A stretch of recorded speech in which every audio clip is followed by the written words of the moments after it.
Okay guys, so I've got my prepared ZBrush sculpt. As you can see, I've got my mouth nicely open here. I've got the hair and the eyes as different subtools. You'll notice what I've done with the eyelids is I've partially closed them. The reason for this being is because it's going to help us when we retopologize this mesh ready for animation. It's going to help us get enough geometry in those eyelids so that they don't look horrible and stretched when they're closing and opening. So we're ready now to prepare this for the animation poses. There's 23 of them in total. They're all here in the document. This is up on now, but if you're watching this on YouTube and you want to just take a screenshot or pause it, you can now. These are them. So the first two we're going to focus on are these. A base pose, which we already have now, really. It's with the mouth open, and a neutral pose with the mouth closed. So, first thing we need to do is get this down to a nice polygon count. So, I'm going to duplicate it, and I'm going to rename it base mouth open. So at the moment I'm at 1.7 million polygons, which is ridiculous. That's about 3.5 million triangles. We certainly don't want that much information in our animation poses. So if you go down to Z remesher like I just have here, you notice you've got a bit of an interface, some sliders here. The first thing you want to do is set your target polygon count. So I'm going to set my target polygon count to 20. Now bear in mind that's 20,000 polygons. Now that's what it's going to aim for, but it's trying to get down there from 1.778 million polygons, so it won't be exact. It's an approximation, but around that number is a good size for what we're trying to do. You want to have adapt on. Keep the adaptive size quite low. How the adaptive size works is it's going to apply more geometry to where there's sharper edges in your mesh, like around the eyebrows, and the nostrils, eyelids, and the teeth. And the curve strength, that is the intensity of these natural curves and arcs in your geometry, how it's going to keep them. So these are the settings I generally like to go with, sort of 20 on the adaptive size and around 80 on the curve strength. So I'm just going to hit Z remesher and see what that punches out for me. You'll be able to see the progress bar along the top here. Okay, so that's just finished. I'm just going to hide the high resolution from underneath. It's saying I've got 38,000 polys, which is about right. I'm just going to put my wireframe on. And that's done an okay job. Got some alright curves around the nostrils here. Curves around the eyelids and mouth, which is...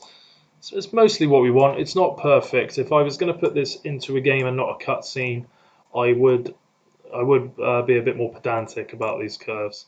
But for this purpose, Z remesh is absolutely fine. Okay, you'll want to repeat that process with the hair. Get the hair down nice and low.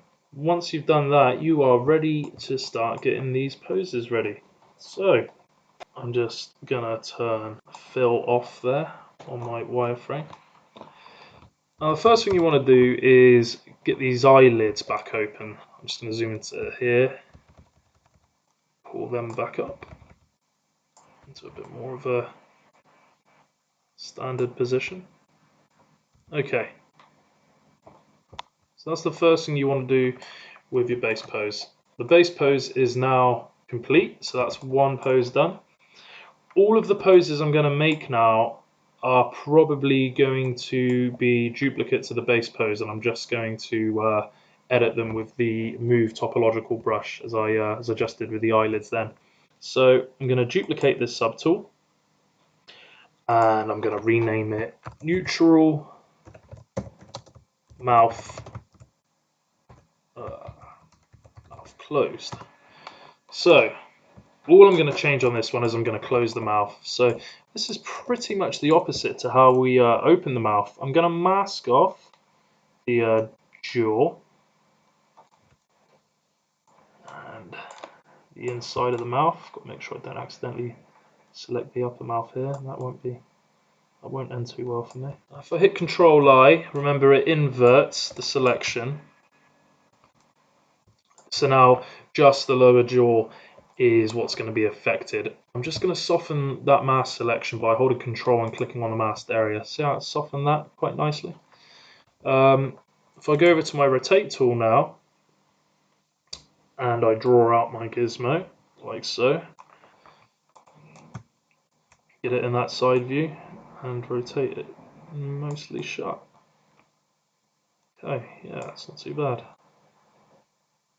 Alright, I'll mask all of that. Now as you can see, we have got some clipping going down and it does look a bit funny here. But we can fix that. Now whatever you do, do not dynamesh. We want to keep this topology as is. We don't want to change it between the poses. You can move it about with your sculpting tools as you did before. That's absolutely fine, but you must not change the topology itself. Move the points around. You can't change the way that they're distributed over the model. It has to stay like this now. So I hope that's clear. So I've got a bit of a funny shape here. I'm gonna smooth that out. I'm also gonna use the Move Topology brush to kind of sort that out, so it doesn't look quite as weird. Okay, that's a bit more natural, isn't it? Pull these up. So as you can see, it's mostly down to your artist's sort of intuition here and your artistic merit. It's a case of moving things around until you're kind of happy with them. And that's all the posing is really. You move it about to get it as close as you can to what you think is right. I advise you do get a mirror and check some of your expressions if you are sculpting your own face. That's what I've done. So I'm going to go with that as my neutral position there. That's good enough for me.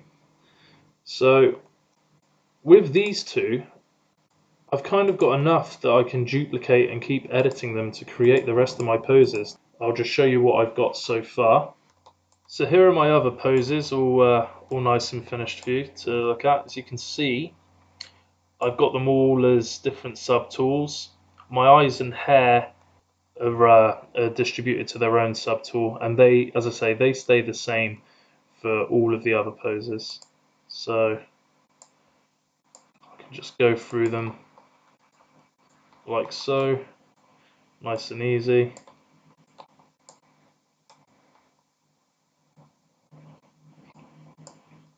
So yeah, they're all there. I've got all 23 there.